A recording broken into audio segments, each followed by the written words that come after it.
Equation है, ठीक है। फिर से एक बार सीख लो, कभी भी रेट ऑफ रिएक्शन निकालने का अगर क्वेश्चन आ जाए, तुम्हारे यहाँ कभी भी रेट ऑफ रिएक्शन निकालने का क्वेश्चन आ जाए, तो सबसे पहला काम हमारा क्या होगा, पहले देखेंगे कि इक्वेशन हमारा बैलेंस है कि नहीं है। ये इक्वेशन देख लो बैलेंस है, PCl5 है, उधर PCl3 है, Cl2 है, ठीक है। इधर एक फास्फोरस है, उधर भी एक फास्फोरस, इधर 5 क्लोरीन है, उधर भी 5 क्लोरीन, Cl3 और प्लस उधर क्या तुमको Cl2, तो सभी एटम्स बैलेंस है। उसके बाद तुम सबसे पहले एक जनरल रिएक्शन लिख लो जो हमने रेट ऑफ रिएक्शन का सिखाया है, और इसके बाद अगर न्यूमेरिकल वैल्यू आ रहा है, न्यूमेरिकल वैल्यू दिया हुआ है चेंज इन कंसंट्रेशन का, ठीक है, तो उसका वैल्यू रखिए, चेंज इन टाइम जितना टाइम इंटरवल दिया है उसको रखिए, और आंसर। तो पहले थ्योरी बिल्कुल क्लियर रखिए, ठीक है, फिर आगे हम नंबर ऑफ क्वेश्चन बनवाने वाले हैं, तो आपको आसानी से क्वेश्चन बन जाएगा। क्लियर होगी? अब आइए इसके बाद हम लोग सीखते हैं कि अगर कहीं स्टोइकियोमेट्रिक कोएफिशिएंट दिया हुआ है, यानी किसी केमिकल रिएक्शन में स्टोइकियोमेट्रिक कोएफिशिएंट दिया हुआ है, तब हम कैसे उस रिएक्शन का रेट टर्म लिखेंगे। क्लियर?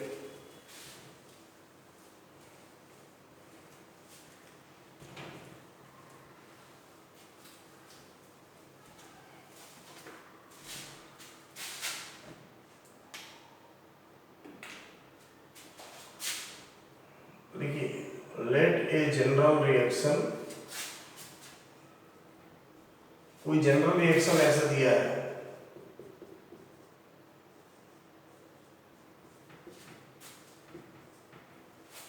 देखो एक जनरल बैलेंस केमिकल रिएक्शन दिया हुआ है। क्या दिया हुआ है? एक जनरल बैलेंस केमिकल रिएक्शन यहां लिखा हुआ है। यहां पर ए और बी, ए एंड बी क्या है? Capital A and capital B, ये रिएक्टेंट्स हैं। ये क्या है? रिएक्टेंट्स हैं। बात समझो, capital A and B reactants हैं, कैपिटल सी एंड डी ये प्रोडक्ट्स हैं। जो स्मॉल ए लिखा हुआ है, small A, small B, small C and small D, ये रिएक्शन कोएफिशिएंट है, या इसी को बोलते हो स्टोइकियोमेट्रिक कोएफिशिएंट। ये क्या है? रिएक्शन कोएफिशिएंट है, या इसी को बोलते हो स्टोइकियोमेट्रिक कोएफिशिएंट। रिएक्शन कोएफिशिएंट या क्या बोलते हो आप? Stoichiometric coefficient. जो न्यूमेरिकल डिजिट रहते हैं, जो किसी भी केमिकल रिएक्शन में जो न्यूमेरिकल डिजिट होता है, जैसे 2, 3, 4, कुछ भी नहीं है तो 1 होता है, ठीक है। किसी भी रिएक्टेंट मॉलिक्यूल या प्रोडक्ट मॉलिक्यूल के जो पहले लिखा होता है उसको कहते हैं रिएक्शन कोएफिशिएंट। हम लोगों ने मूल कंसेप्ट में ऐसा बहुत बनाया है, ठीक है। ऐसा क्वेश्चन जब स्टोइकियोमेट्री पढ़ा रहे थे तो उसमें रिएक्शन कोएफिशिएंट स्टोइकियोमेट्री में हमने डिस्कस किया हुआ है, ठीक है। क्लियर हो गया? तो आप देख लो, अब इसका अगर रेट ऑफ रिएक्शन लिखना हो इस क्वेश्चन में, रेट ऑफ रिएक्शन अगर लिखना हो तो रेट ऑफ रिएक्शन को हम कैसे लिखेंगे? क्या तरीका है हमारा रेट ऑफ रिएक्शन लिखने का? क्लियर हो गया? अब देख लीजिए, इसमें पूरी तरह आप सीख जाएंगे। इसके बाद हम लोग यूज करेंगे, न्यूमेरिकल बनाएंगे, ठीक है। तो देखो, अगर रेट ऑफ रिएक्शन लिखना हो रिएक्टेंट के टर्म में, तो अब जहां पे ए क्या होगा? एक डिजिट होगा। हम बता रहे हैं ए क्या होगा? एक डिजिट होगा। ऐसे केस में हम कैसे निकालेंगे? तो यहाँ पे तो ये रिएक्टेंट है तो माइनस, उसके बाद 1/a, यानी जो रिएक्शन कोएफिशिएंट होता है या स्टोइकियोमेट्रिक कोएफिशिएंट उसको 1/, में लिखते हैं, यानी नीचे में 1/a, और फर्दर यहाँ पे चेंज, ठीक है, यानी चेंज की अब बात करें हम, change in concentration of A by change in time. ऐसे ही बी के टर्म में भी लिखेंगे हम, बी भी रिएक्टेंट है तो माइनस 1/b, स्मॉल बी बोलो। स्मॉल बी क्यों? उसका रिएक्शन कोएफिशिएंट। अब आप कहेंगे कहीं रिएक्शन कोएफिशिएंट नहीं दिया हुआ, तो नहीं दिया हुआ और फिर भी वो रिएक्शन अगर बैलेंस है तो वहां 1 मानते हैं, 1/1, इसलिए 1 लिखने की जरूरत नहीं है। लेकिन 1 अगर यहाँ 2 हो तो 1/2 लिखाएंगे, ठीक है 1/2, और यहाँ पे चेंज इन, अगर 2 हो तो 1/2, 1/3 भी हो सकता है जो हम आगे देखेंगे, 4 भी हो सकता है, कुछ जो डिजिट दिया हुआ रहेगा वो होगा, ठीक है। अब यहाँ पर change in concentration of reactant B by del T, फिर से सीख रहे हैं आप। अब प्रोडक्ट की बात करें तो यहाँ प्लस साइन के साथ 1/स्मॉल c will be the stoichiometric coefficient, ठीक है, और चेंज इन, फिर यहाँ पे ऊपर में capital C change in concentration of reactant C by change in time.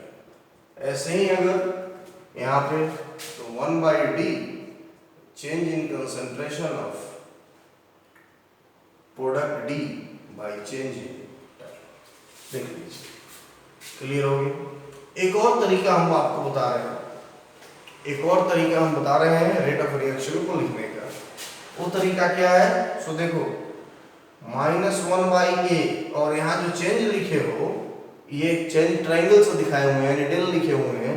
अब इसके लिए हम यूज कर रहे हैं dA by dt, change in concentration of A by dt, small d लिख रहे हैं।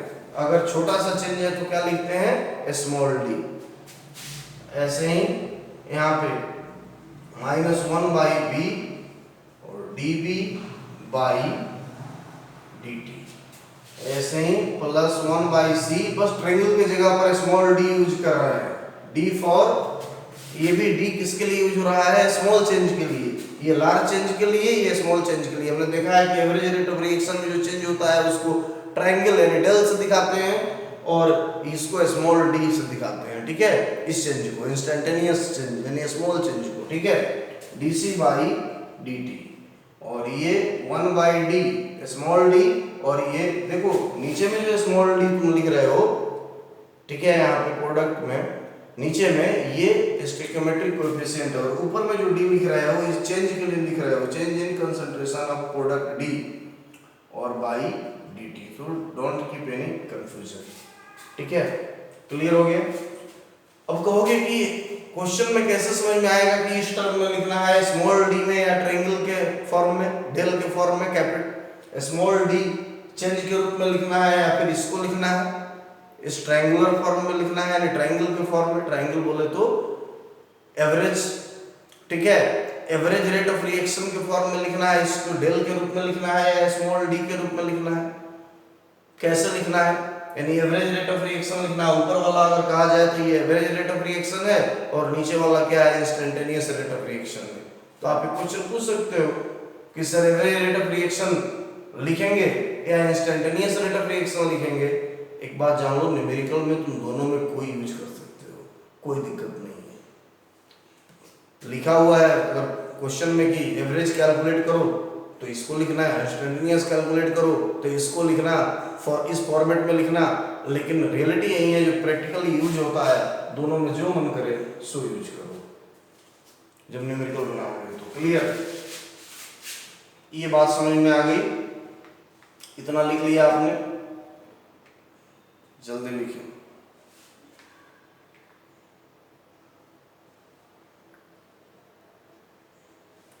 ये रेट ऑफ रिएक्शन। अब किसी का भी, अब क्वेश्चन में बात को समझो, ठीक है, खासकर 12th स्टूडेंट, इसी के लिए मैं इतना स्लो पढ़ा रहा हूँ, ठीक है, आराम से पढ़ा रहा हूँ 12th स्टूडेंट को ख्याल रखते हुए, अदरवाइज मैं बहुत स्पीड पढ़ाता अगर नीट और जेईई मेंस की बात होती तो। नीट और जेईई मेंस के भी स्टूडेंट देख रहे होंगे, उनके लिए भी सीखने का यहाँ भरपूर मौका है, लेकिन 12th के स्टूडेंट को फोकस में रख के कि जिससे कि वो आराम से सीख सके, उनके लिए ये सभी चीजें पहली बार आ रही होती हैं, ठीक है। ये क्लास जितना इम्पोर्टेंट नीट और जेईई मेंस के स्टूडेंट के लिए है उतना ही इम्पोर्टेंट 12th के स्टूडेंट के लिए भी है, ठीक है। इसलिए 12th स्टूडेंट की पहली बार इस चीज को पढ़ रहे हो, हम आराम से इसको तुमको सिखा रहे हैं। क्लियर हो गया, सीख लिया आपने। चलिए अब एक इम्पोर्टेंट बात, बहुत ही इम्पोर्टेंट बात, ये सभी न्यूमेरिकल में हम अभी यूज करेंगे, ठीक है। आप जानते हैं मेरे पढ़ाने का तरीका यही है, थ्योरी में इतना क्लियर कर देता हूँ कि न्यूमेरिकल में कभी किसी स्टूडेंट को कोई परेशानी होती ही नहीं, ठीक है।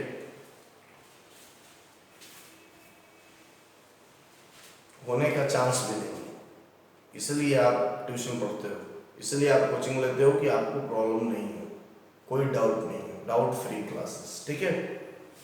तो आप देखिए यहाँ पे अगर एक नया चीज हम आपको सिखा रहे हैं, आप जानते हैं कि किसी भी केमिकल रिएक्शन के दौरान रिएक्टेंट डिसअपियर होता है। रिएक्टेंट क्या होता है? डिसअपियर होता है, यानी रिएक्टेंट की खपत होती है, और प्रोडक्ट क्या होता है? अपियर होता है, यानी प्रोडक्ट बनता है। फिर से सुनो, यह बहुत ही जनरलाइज्ड बात है। किसी भी केमिकल रिएक्शन में रिएक्टेंट प्रोडक्ट में कन्वर्ट होता है,